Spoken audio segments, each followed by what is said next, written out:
អ្នកម៉ែសូមអ្នកម៉ែអញ្ជើញមកពិសាផ្លែឈើនិងនំចំណី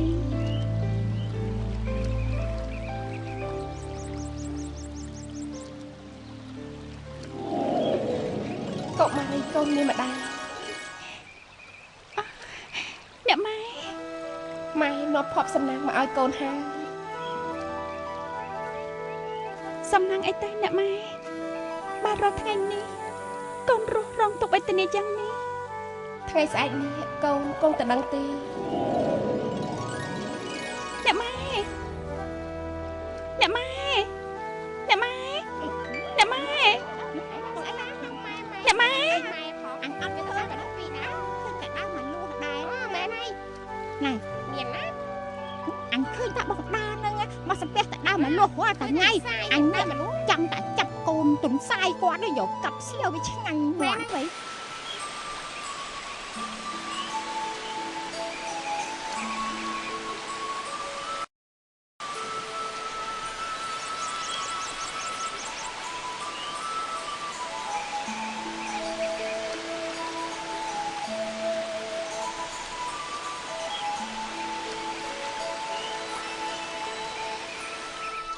នេះខ្ញក់អានេះខ្ញក់មកនេះយើងមានរឿងអីចែកចូលប្រាប់ឯងឲ្យលឿនហើយរឿងស្អីហ่าលឿនទៅស្អីគេដឹងទេសំមុខហើយនេះខ្ញែនឹងនាងមុខសេះណាអត់បានតាមដង្ហែព្រះអង្គមកអូយมันអាចប្រឡងប្រជែងជាមួយសម្ងាត់របស់ពួកយើងបានទេអញ្ចឹងមែនហ្នឹងពួកយើងនេះបកែអែបអប់មួយអកយាយអូយអញ្ចឹងហីយើងនេះចង់សួរឯងណាអោឯងមកនៅប្រហោមរាជវាំងប្រហែលឆ្នាំហើយ2 ឆ្នាំគាត់គិតបដាល់ថ្ងៃនេះ2 ឆ្នាំហើយចោះខ្ញក់ឯងមកប្រហែលឆ្នាំហើយយិនសិនហើយអូចាំមែនហីអោឯងដឹងអាម៉េចទេព្រះរាជាណាដាក់ឲ្យយើងថាសេយស្រស់ប្រចាំរាជវាំងទៀតអីពិតមែនហីនេះខ្ញុំរួចចោះបានស្អីជាមួយព្រះអង្គឯងចាហេអូរាប់លេងចាអូយប្រាប់ខ្ញុំផងមកមើលព្រះអង្គធ្វើអាម៉េចខ្លះពេលប្រលប់តិចទៅខ្ញក់នេះបានចូលទៅយកប្រស្ងោយនិងទឹកទៅថ្វាយព្រះអង្គឲ្យព្រះអង្គសោយធម្មតាអូយដឹងស្អីទេខ្ញក់អញខំតែស្ដាប់អួតលេងទៅគេលោវាមែនក្អោបចាអូសំឡេងស្រួយស្រេះព្រាបបីដូចសារិកាក្អោប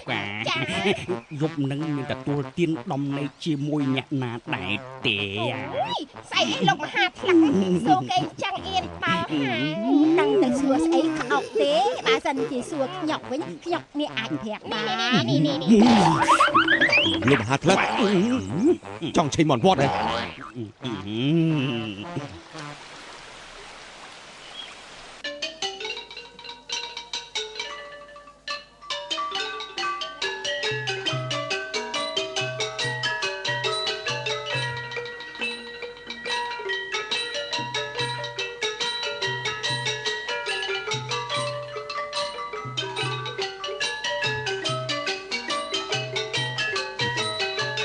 លោកមន្ត្រីទាំងអស់គ្នាអូយព្រះអង្គហៅទៅព្រាមនៅលឿន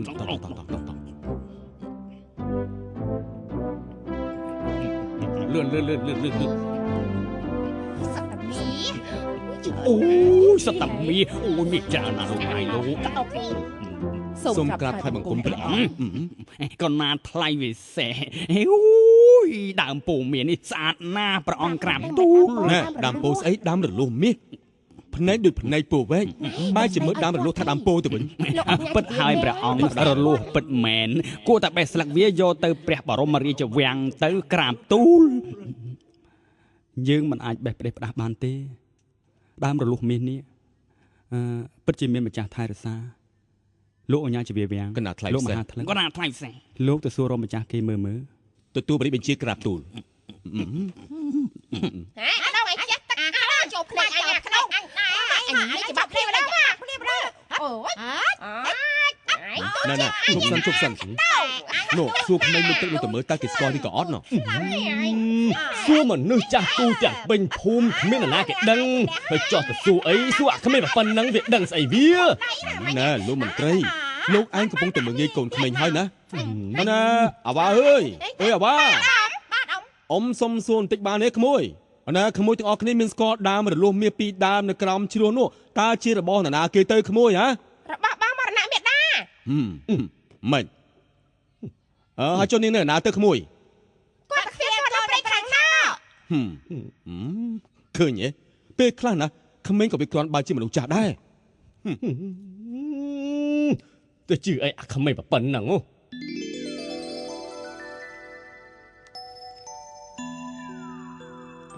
ខ្ញុំម្ចាស់សូមក្រាបថ្វាយបង្គំព្រះអង្គ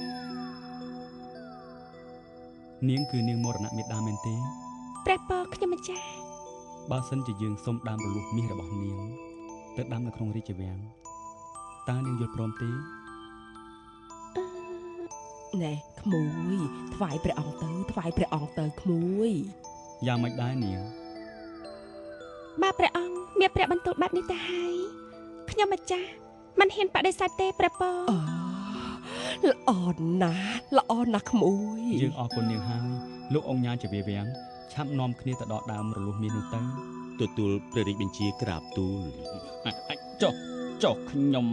ព្រះករណាវិញនោះព្រះអង្គលោកមហាថ្លកុយនៅនឹងហើយគាត់ណាថាពិសេសណែផ្នែកតូចអញ្ចឹងមើលដល់លូមិនឃើញដកកាដែរណាដឹងស្អីទេលោកជាវាវាំងចូលចិត្តទៅយកការពិតមកនិយាយមិនដឹងអីទេអូនអុក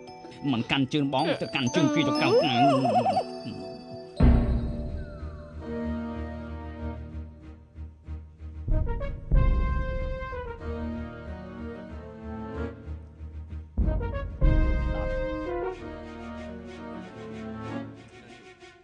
បានលោកបាទ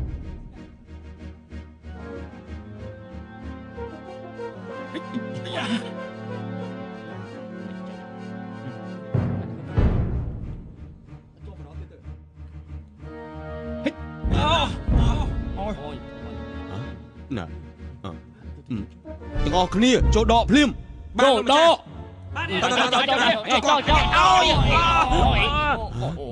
ណាលុយមិនតបចូល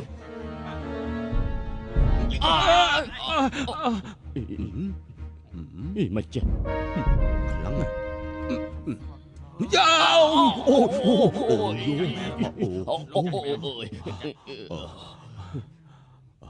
ហេតុអីបាទតិចអញ្ចឹងវាមិនសមសោះលោក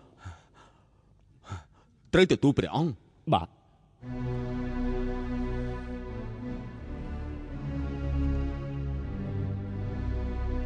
ព្រះករណាថ្លៃពិសេសទូលព្រះបង្គំសូមទូលថ្វាយក្រាបទូលដើមរលួសមាសដែលព្រះអង្គបញ្ជាឲ្យទៅដកនោះដកមិនរួចទេក្រាបទូលទោះបីជាមានអ្នកស្រុកយ៉ាងច្រើនកកយ៉ាងណាក៏ដោយក៏នៅតែដកមិនរួចដែរក្រាបទូលតើគិតធ្វើយ៉ាងម៉េចទៅព្រះអង្គថាភ្នែកតូចចោះមើលដើមរលួសមាសមិនឃើញរីឯអ្នកភ្នែកធំមើលដើមរលួសមាសឃើញហើយដកមិនរួចទៀតយ៉ាងម៉េចដែរអូនក្អុកចាហេតុអីទៅមរណៈមេដាព្រះពរដើមរលួសមាសនោះគឺជាម្ដាយរបស់ខ្ញុំម្ចាស់ម្ដាយរបស់នាងព្រះពរមរណៈមេដាព្រះពរបើសិនជានាងដកដើមរលួសមាសនោះបានយើងនឹងតែងតាំងនាងជាព្រះជាយាណាព្រះអង្គកុំបដិសេធអីជាភ័ព្វសំណាងដ៏មហិមាយ៉ាងនាងមិនពេញចិត្ត